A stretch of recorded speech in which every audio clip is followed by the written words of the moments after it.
Hi everyone! Welcome to the Crafty Pixie channel where we do sewing projects and subscription boxes.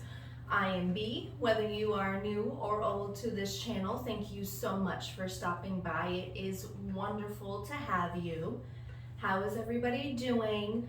I hope you're doing well. I see you and you are awesome. Thank you so much.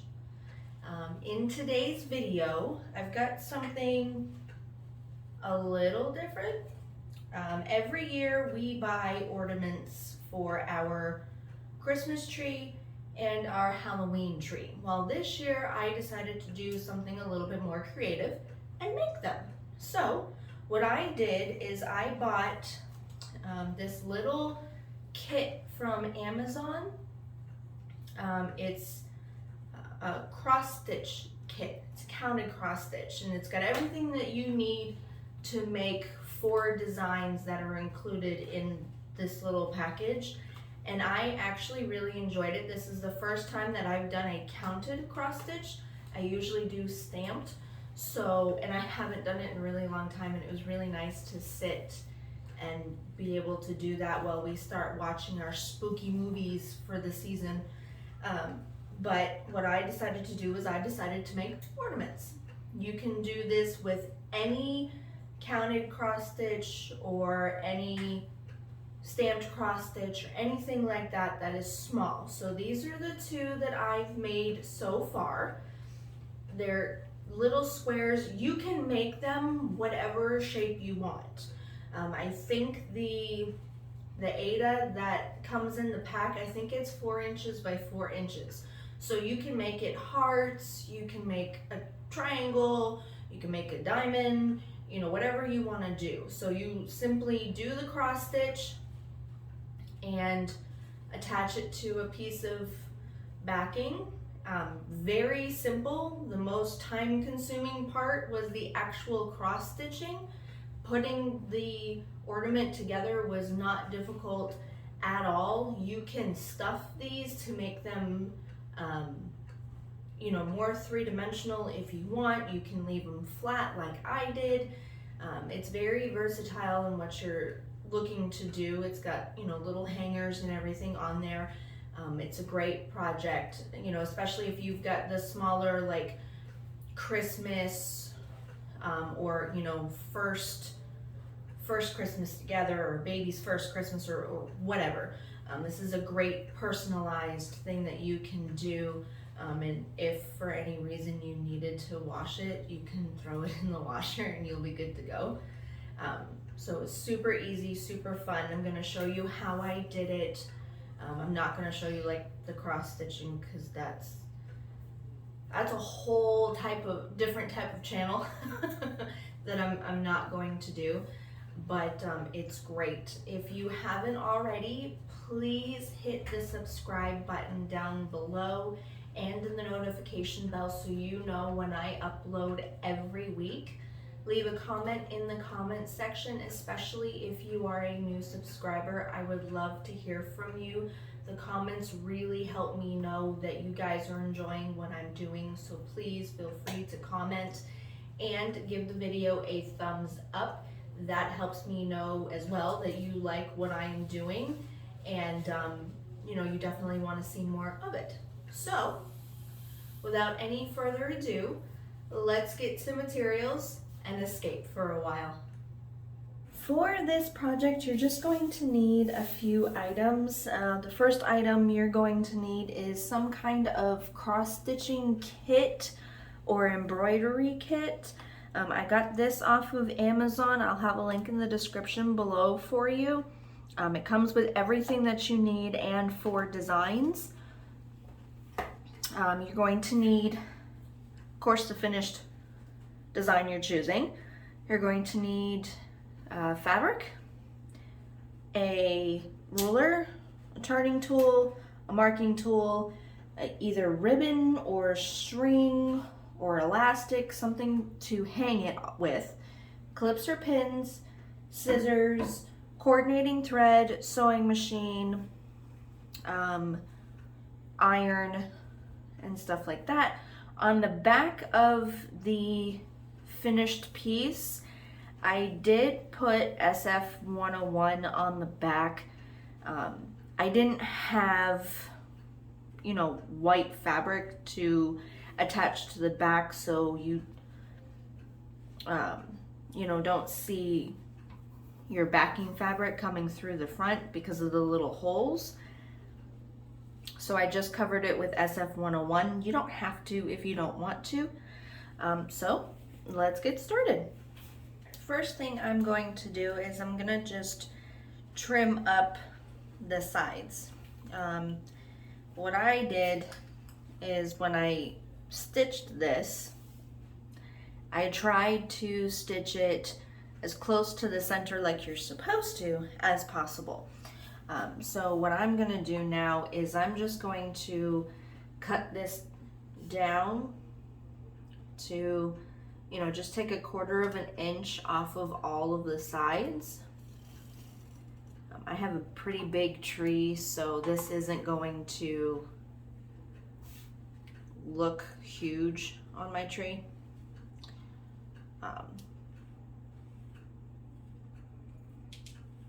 But I'm just leveling it all out.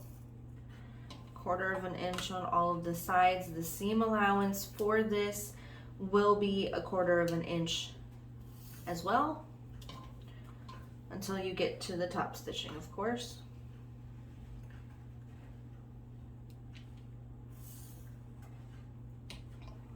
So I just kind of evened it out a little bit, and this is great if you are, first time doing this and you don't get it quite in the center. This is the first time that I did a counted cross stitch and not a stamped cross stitch, and I think I did pretty well. This is a great way to learn that because it is such small designs, like you're not doing blankets or something like that. So I'm just trimming up the edges.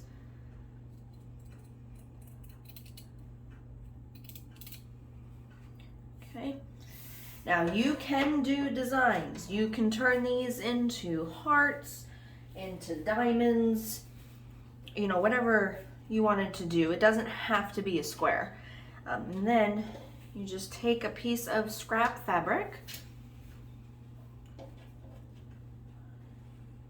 and you place it down, and then you're just going to trace around it and then cut it out.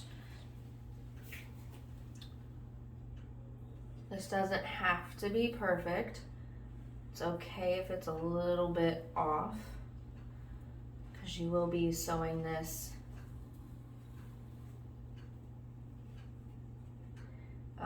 You can stuff these with,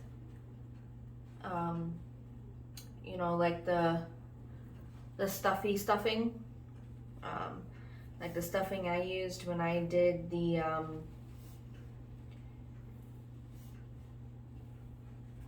candy corn pillows. You can use that. So, or you can just make them flat. And I'm just going to cut it.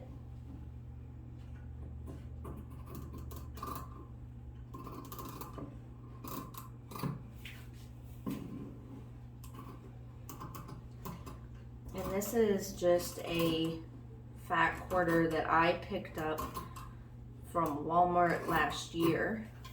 I tend to pick up any Nightmare Before Christmas fabric that I can find. I'm always finding a use for it.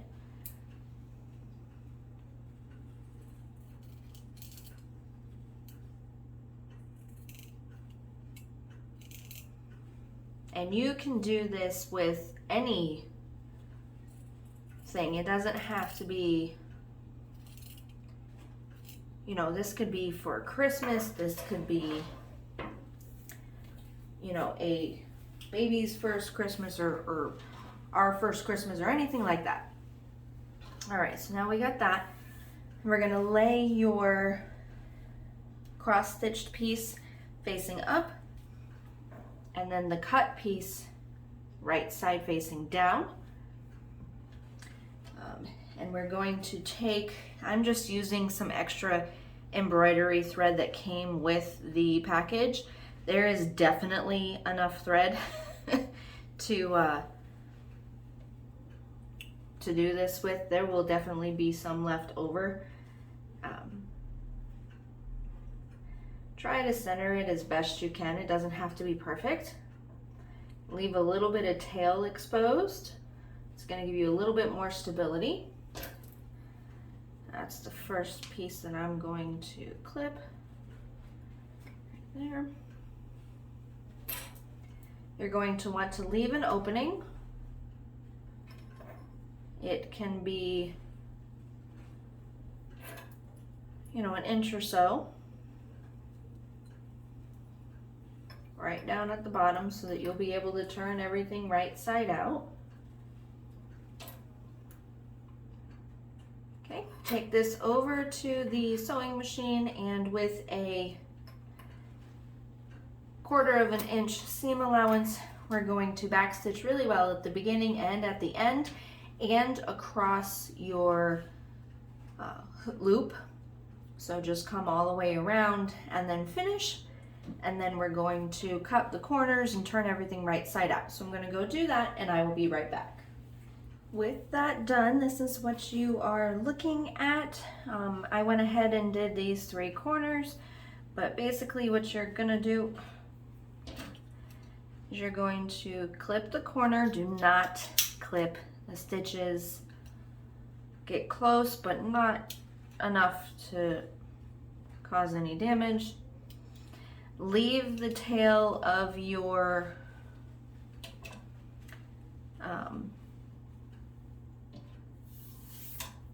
ribbon or whatever it might be hanging, because you want to give it that extra support with it hanging. And then basically we're just going to turn it right side out. Now you're going to have to be careful, because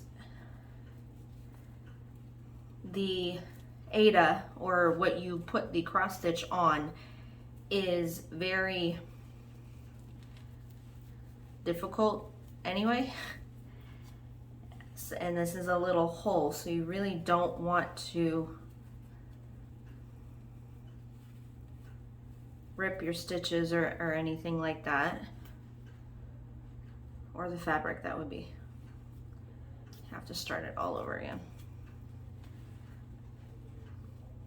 But you are just pulling everything through. Once you get it all right side out, then you can work on your corners. Again, you can make these round, you can make them diamonds. You don't have to do squares. You can do hearts, you know, whatever strikes your fancy for whatever you happen to be doing. You can make these as rear view mirror decoration, like hanging off your rear view mirror in your car.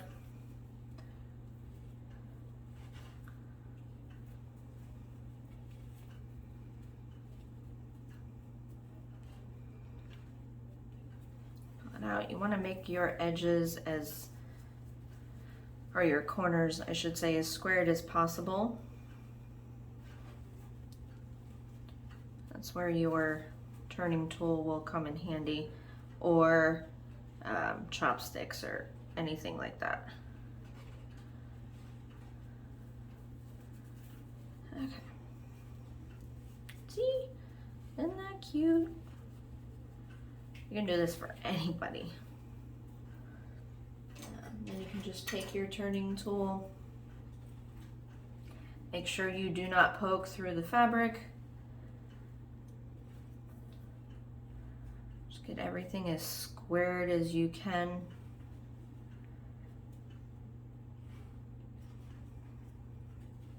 No matter what I do, I never seem to be able to square my corners really well.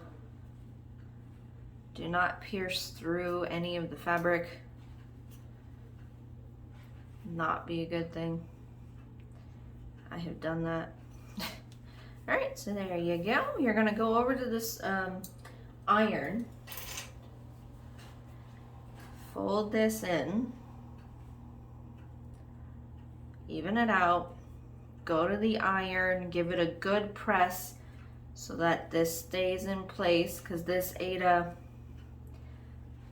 doesn't like to fold, or stay folded, I should say.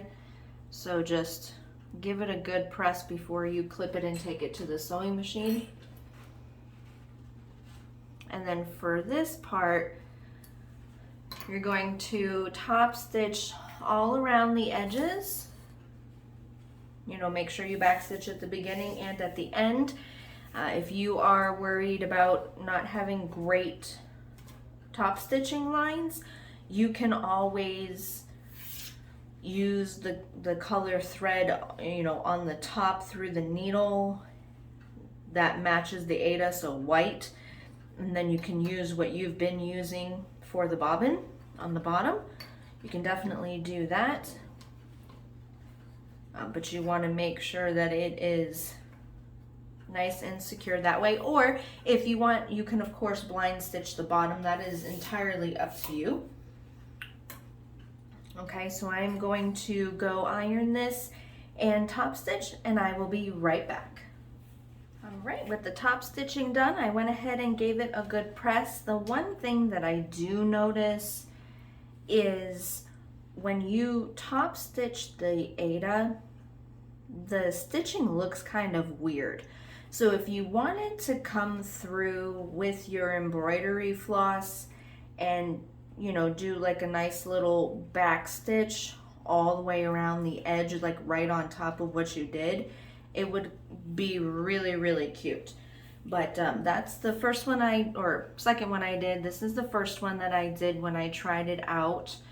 I've got 2 more to do in this little pack, but I think they're absolutely adorable. And you know, you can do First Christmas, or, you know, a kid's name or someone's name underneath or something like that in a nice embroidery.